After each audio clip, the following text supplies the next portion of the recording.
She chose a worthless nobody over the Vanguard Empire, so let everyone here be a witness that as of this exact second, she is completely cut out of my will and left with absolutely nothing. Those were the exact words my father chose to scream into a microphone in front of 300 wealthy guests at my wedding reception. Thank you for watching this video. Before I take you back there, do me one small favor. Take a second to like and subscribe, and tell me in the comments where you are watching from and what time it is where you are. It helps more than you know. My name is Rowena. I am 33 years old. And for my entire life, I was the exhausted crisis manager for a family that viewed me as nothing more than a disposable tool. The crystal chandeliers cast a warm glow over the imported silk tablecloths, but the atmosphere inside the bridal suite was completely suffocating. My father, Balthazar, was a man entirely consumed by his own reflection. As the chief executive officer of Vanguard Logistics, his sheer arrogance dictated every breath our family took. He cornered me moments before I was supposed to walk down the aisle, shoving a vile prenuptial agreement against my chest. It was designed to utterly humiliate Evander, the quiet data entry clerk I was about to marry, explicitly labeling him a financial parasite. I looked into my father's cold eyes, tore the heavy parchment into shreds, and let the pieces fall onto the marble floor. He did not say a single word, but his mask of paternal affection completely shattered. Hours later, during the best man speech, Balthazar marched to the head table and snatched the microphone. He publicly disowned me. The sheer humiliation washed over the silent room. My mother, Sybil, a woman entirely obsessed with high society, walked up to my chair and aggressively yanked the antique tiara right out of my hair, tearing my scalp. Beside her stood my sister Talia, the spoiled golden child, and her husband Gideon, a flashy fund manager. Gideon sneered, pulling out his designer money clip. He crumpled a crisp $100 bill and threw it directly at Evander's shoes. "Call a cab and take your new wife back to the slums," Gideon laughed. Evander did not flinch. His face remained an icy, unreadable mask. He calmly stepped his polished shoe over the crumpled money. He wrapped his strong arm around my trembling shoulders. "We do not need anything from them," Evander whispered softly. We spent our honeymoon in a quiet, modest cabin, completely insulated from the toxic empire I had left behind. But when we returned to the city, the profound reality of my father's vengeance crashed down upon us. I stood at a grocery checkout line when the cashier handed back my primary debit card. Declined. I pulled out my credit cards. Every single one was completely frozen. Balthazar had not just cut my inheritance. He had deployed his corporate attorneys to place fabricated holds on my independent checking accounts. The next morning, I walked into the prestigious public relations firm where I was a senior director, only to find my belongings already packed into a brown cardboard box. My manager could not even look me in the eye.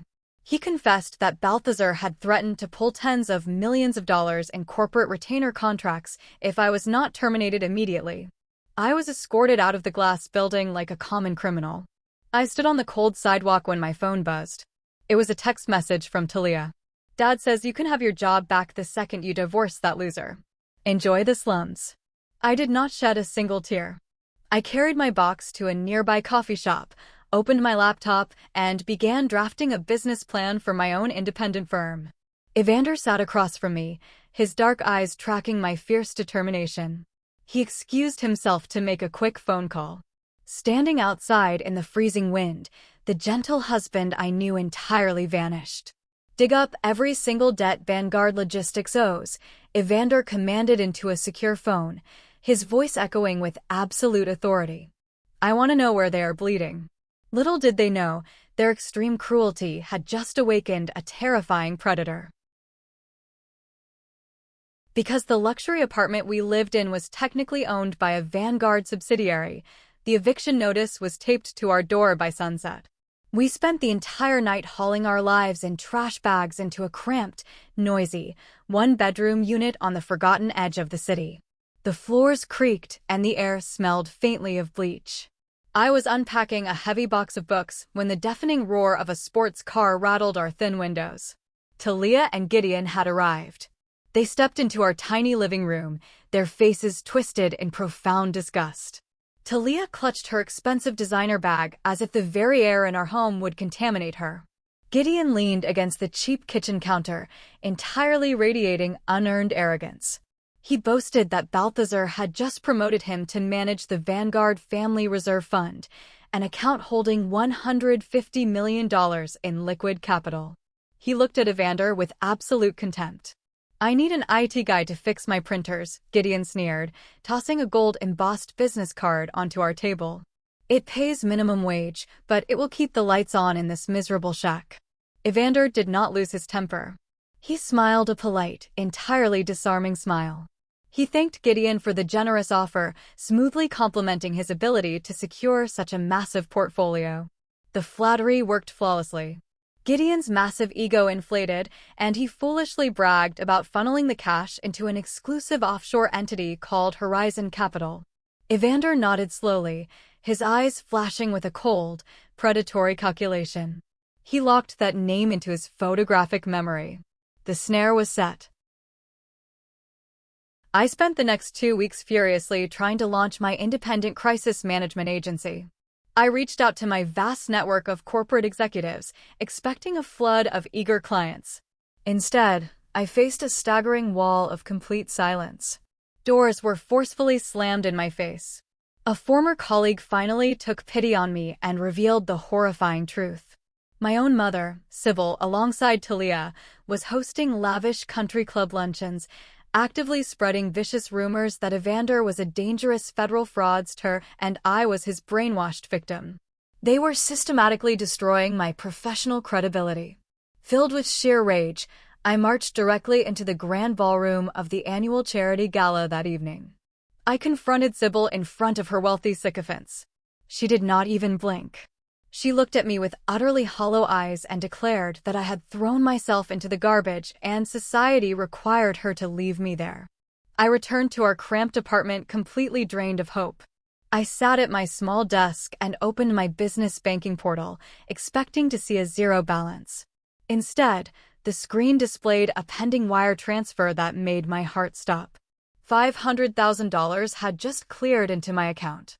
The sender was listed as an anonymous private equity subsidiary.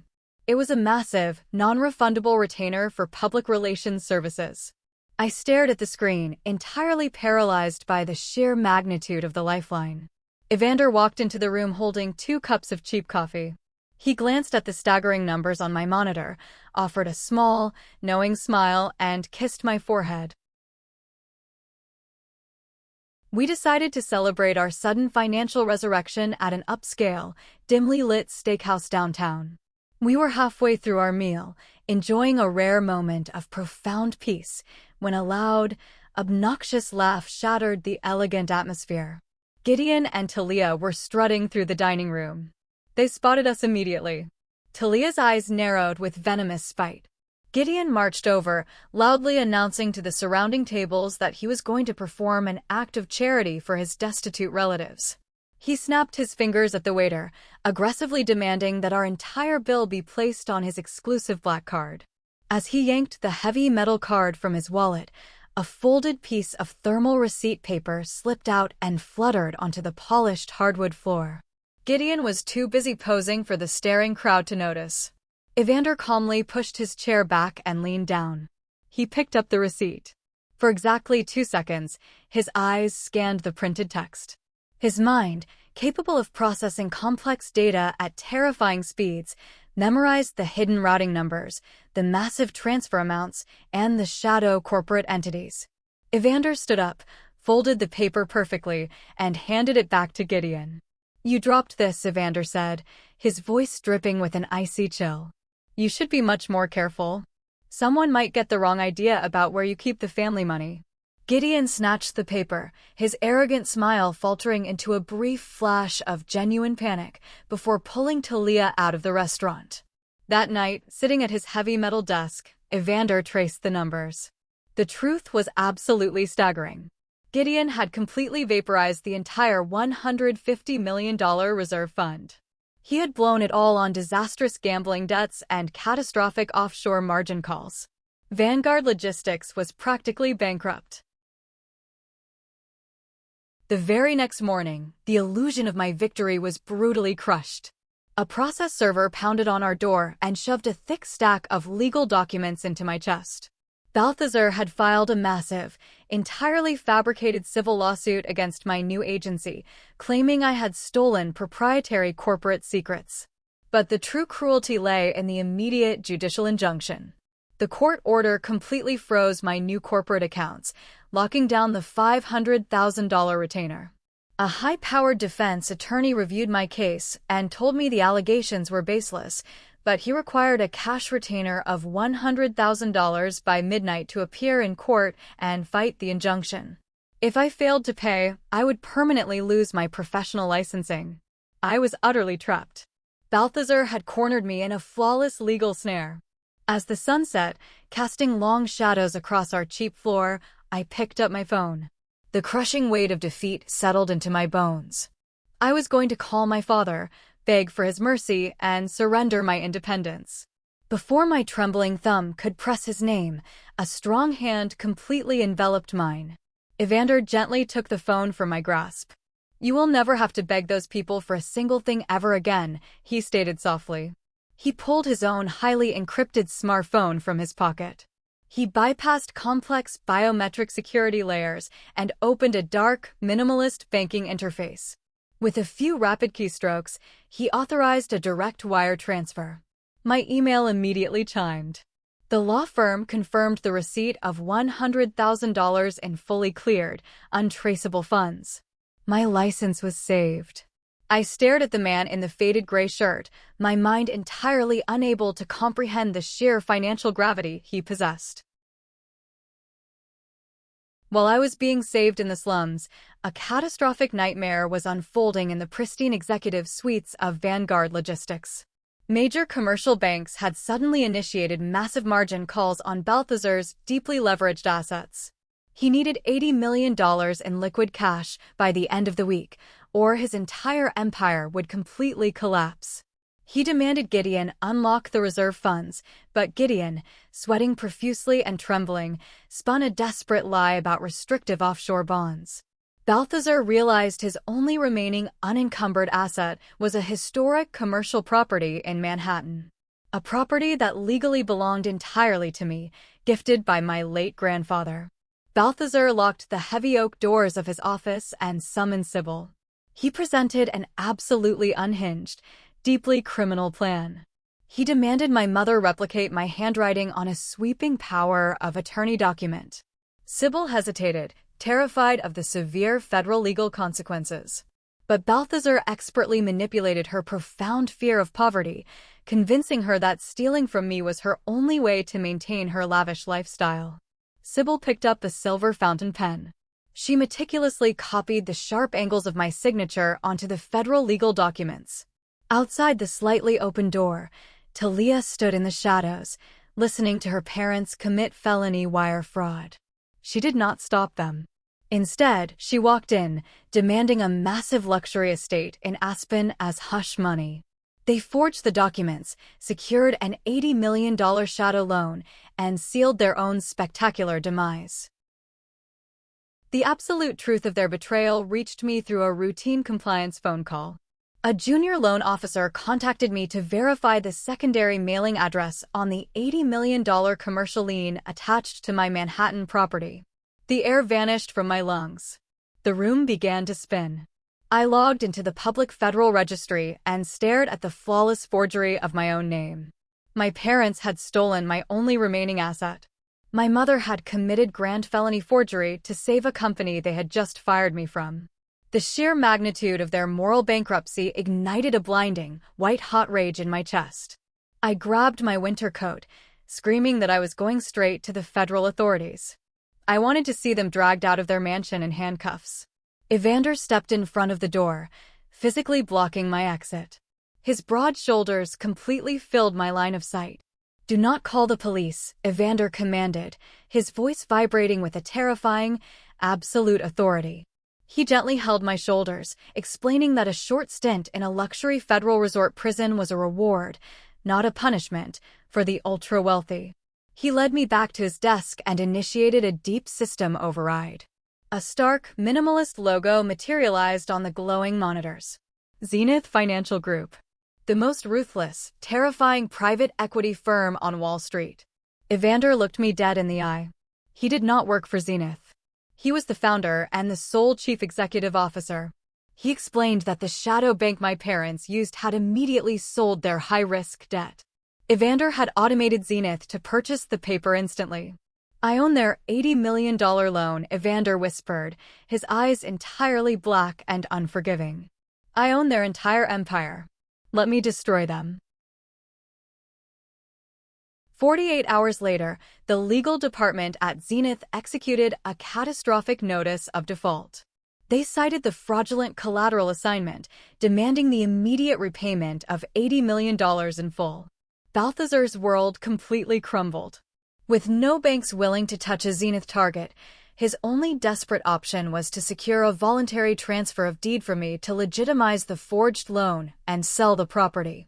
That night, my entire family arrived at our dilapidated apartment. They looked entirely out of place in the humid, dimly lit hallway. Balthazar pushed his way inside, launching into a theatrical, sickeningly sweet monologue about family unity. Sybil produced fake tears, begging me to save them from a hostile corporate raider. They laid the thick legal transfer document on my cheap dining table. Gideon, utterly incapable of hiding his deep insecurities, glared at Evander. "Leave the room," Gideon barked. "This is billionaire business. You have absolutely no place here." I picked up the heavy parchment. I looked into my father's desperate, sweating face. I saw the absolute terror hiding behind his forced smile. I gripped the edges of the document and ripped it straight down the middle. I tore it again, dropping the shredded pieces of their salvation onto the scuffed floor. The facade completely shattered. Balthazar erupted into a violent, guttural rage. He screamed that I was an ungrateful parasite. Sybil shrieked that she wished I was never born. Talia threw a massive tantrum, wailing about losing her promised Aspen estate. "I will sign my entire company over to Zenith before I ever let you see a single dime," Balthazar roared, his face purple with absolute hatred. Evander leaned against the wall, a cold smile touching his lips. "Noted," he replied quietly. The next afternoon, the blistering heat of the city matched the suffocating pressure inside the towering glass monolith of Zenith Financial Group. Balthazar had commanded his family to dress in their most expensive bespoke tailoring and designer jewels. They strutted into the penthouse boardroom, desperately clinging to the delusion that they were walking into a high-level corporate negotiation. They sat at the massive mahogany table, practically vibrating with anxiety. I sat quietly in the chair immediately adjacent to the head position, waiting. When my parents saw me, they shrieked, demanding security remove me, completely convinced I was there just to spite them. The heavy leather executive chair at the head of the table slowly swiveled around. The room fell into an absolutely dead, terrifying silence. Evander sat there, draped in a flawless $10,000 midnight navy suit. He looked like a god of war holding a corporate executioner's axe. The sheer shock drained every ounce of color from my family's faces. Sybil dropped her crystal glass. It shattered loudly against the marble floor. Gideon visibly shrank, trembling violently in his seat. "Good morning, Balthazar," Evander said, his voice a smooth, lethal blade. "I believe you owe me $80 million. Evander tossed the original forged federal loan documents onto the table. Right next to them, he dropped the complete forensic accounting records proving Gideon's massive embezzlement. The heavy oak doors swung open. Four federal agents from the Financial Crimes Division marched straight toward Gideon. The flashy fund manager collapsed, sobbing hysterically as cold steel handcuffs locked around his wrists. Balthazar was completely paralyzed. With the undeniable proof of federal wire fraud staring him in the face, he was utterly trapped. He picked up a silver pen and, with shaking hands, signed over 100% of his corporate empire to Zenith just to stay out of a federal penitentiary.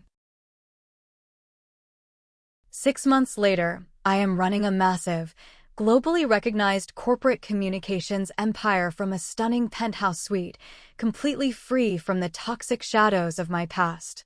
Meanwhile, my parents and sister are living in the exact same slum apartment building they once visited to mock my husband. Their wealth is entirely gone, their social status completely vaporized, and Gideon is currently serving 10 years in a maximum security facility. They thought they were the apex predators of our family, but they failed to realize that true power does not need to scream its dominance in a crowded room. I have built an incredible life filled with genuine love, profound respect, and an unshakable independence that no amount of their tainted money could ever buy. Have you ever had a family member drastically underestimate you, only to face the brutal reality of their own arrogance? Share your story in the comments below. Take a moment to hit that like button, subscribe to the channel, and join our community for more stories where justice is finally served.